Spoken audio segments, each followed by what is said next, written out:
ఎన్టీపీసీకి దొంగలకు డబుల్ ధమాకా, లీడర్లకు కోట్లు, అధికారులకు నోట్లు, బూడిద తరలింపు పేరుతో బురిడి, ఆ సగం గమ్యానికి సగం సొంతానికి, బండి నెంబర్ ప్లేట్లు మార్చి మోసం, సంస్థకు రోజు కోటి పైన చిల్లు, రోజు సంపాదన కోటి పైనే. నిన్న మనం మాట్లాడినాం కదా మిత్రులారా.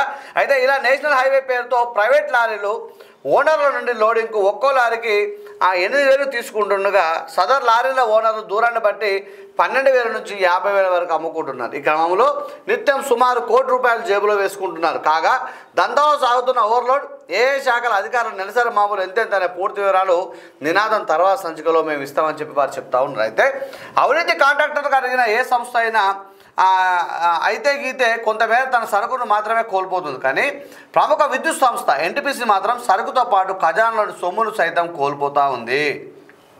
కంపెనీ కళ్ళుగట్టి సదరు కాంట్రాక్టర్లు సాగిస్తున్న దోపిడీ నిత్యం 50 లక్షల పైమాటేనట.